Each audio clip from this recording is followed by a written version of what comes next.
จานข้างข้างจะเป็นปลาย่างเปิดที่มันก็พวกยักษ์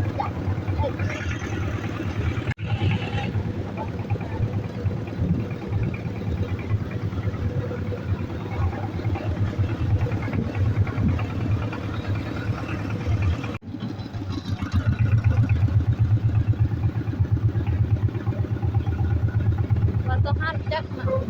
ปลาย่างง่ายจะเท่าใดก็ไข่ย่างไปเลย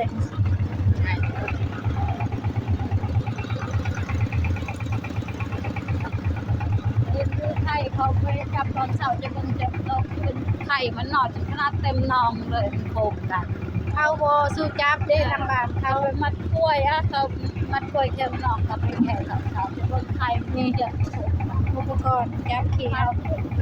มีกระตุกมีกระคองรวมกระตุกระดับตุก5 ลิตร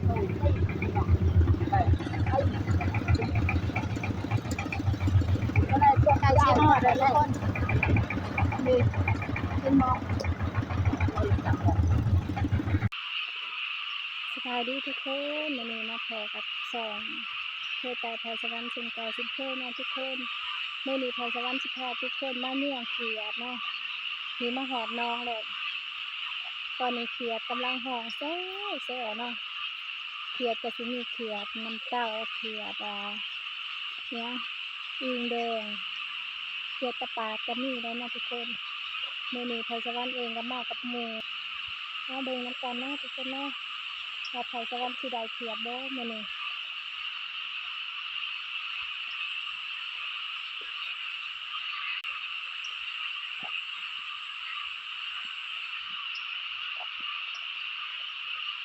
เสียงก็แซ่แต่ว่าบ่ทันได้ลงน้องนะทุกคน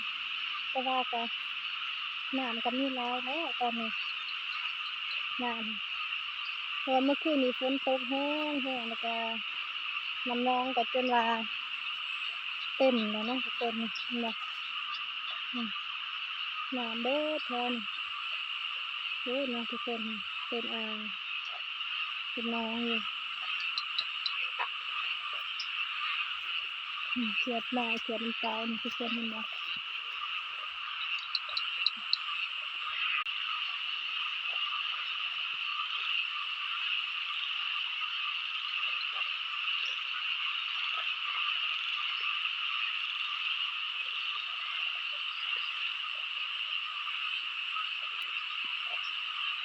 กบนั่นนี่ที่สิบมีนะกบนี่คนลายกบเขียดมาหอดน้องแล้วทุกคนเนี่ยเขียดซ้ำไทยแสงสีซ้ำตลาดนัดสีจักหัวโคมแมนเบิร์ด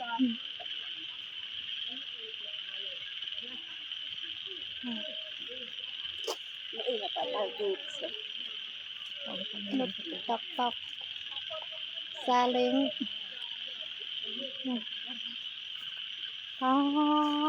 จะมวนคน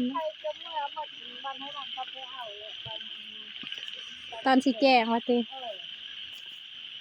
ก่อนย่างไปมันไม่เห็นเกิดพี่เอ้ยโอ้มาเยี่ยงเขียดกับมาป้าบ่มีโทรหาอีกเนาะโทรศัพท์ข่อยจะบ่เห็นบ่โทรหาพระเจ้าหั่นพระเจ้าเว้านำข่อยหั่นได้ข่อยเว้านำพระเจ้าบ่ได้ยินหั่นแล้วก็บ่ถูกได้บ่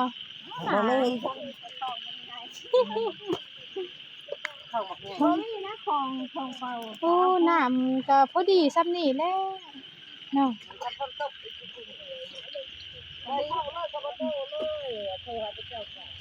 บักเตี้ยมาน้ำไทยค่ะเกิดวันนี้บักเตี้ยสายทรงขาดนี่เสือเด็กอันนั้นเด่นนั่งอยู่หันเด่นเนี่ยแม่นบ่ไปโลดหันน้อยหันเขาเครื่องตุ๊กแล้วครับไทยเลยบ่แม่นนะตุ๊กมันเต้น จะปลาหอดหมูไปตื้อหยะแห้งยากพัดกระสอบกันแน่ ก็ดี บูคากาเนาะ ก็ดีเอามาใหม่ท้ายเลยอัน ไปเลย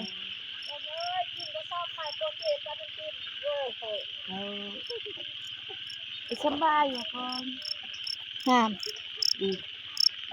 คักก็ยิ่งเสียที่นั่น ยิ่งเลยเลยตอนนี้ในสวดมนต์จ้ะเป็นบ้านผู้อันเป็นจ้ะตามกันที่มันเลยมันก็เลยจุดตรงอันมันจอถ่าย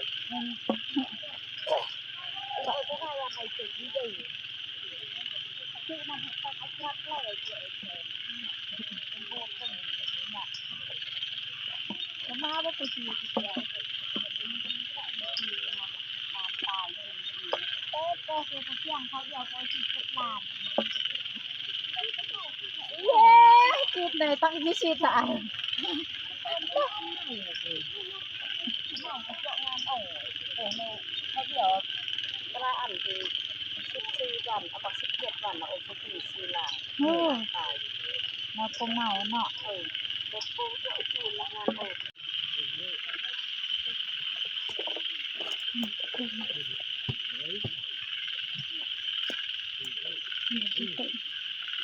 ป็นปลา อย่างในที่เลยตาย เทียบกันยังได้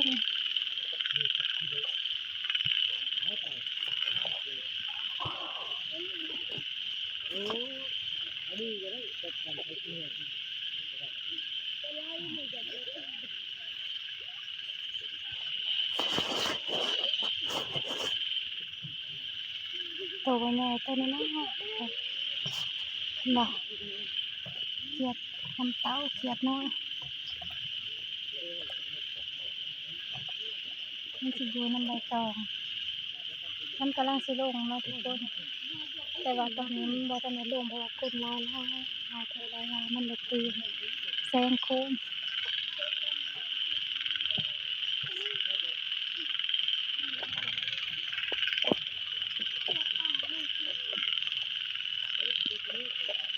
มันยังเขียดพี่น้องเด้อทุกคนสายเบิ่งแม่แคทได้ลายปานใดมานางเบิ่งน้ำกันทุกคนเอ้ยคนมันยังเขียดจนมันลายแต่ลายว่า เป็นไทยอันนี้แต่คนมันรถเมล์นะไทยก็อยู่สะพานลอยเนาะ จำไฟแซงคิวคนลายแต่ลายว่า เขาไปโคราชจากเดือนมาเลยแหละ 2-3 หมู่บ้านมาหาเนี่ยเขียดน้องเดียวนี่น้องจอกอยู่บ้านจะกูดกูเอ้ยผู้ใดบ่ได้มาพ่ออยากห้องอยากหายเขียดก็กำลังเริ่มลงทุกคนเลยจะได้ไฟกองเฮาก็บ่หุ่งเลยถ่ายพี่น้องเบิ่ง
คนเดียวเขียด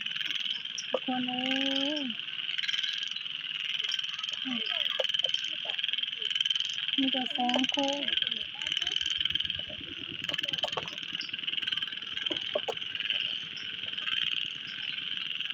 Apoy ejo apoy ta apoy.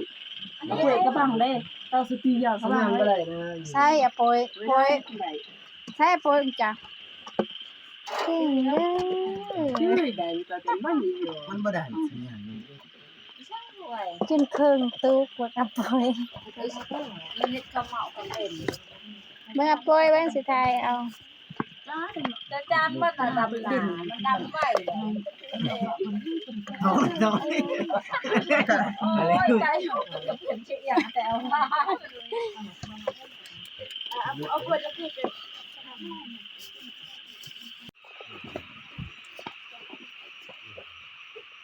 เตรียมเตรียมเดินทางกลับบ้านแล้ว ทุกคนกระทงเอาก่อนกระทงเอาไปตึมเปลือกเลยก่อนเดี๋ยวเอามึงอย่าไปเฮ้ย บ่นี่เคยอยู่กุ่น มันมีปลาตอนนี้เก็บยางดังไฟเมื่อเลยนะทุกคนโอ้ยดีกุละกองซองของเป็นไทยกว่า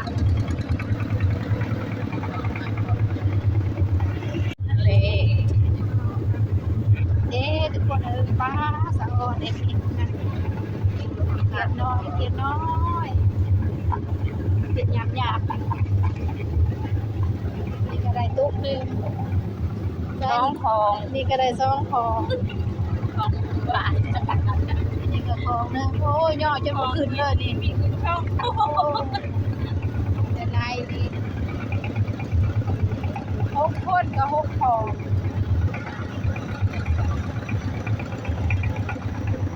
ตัวน้ำเป็น6 ซองเนาะ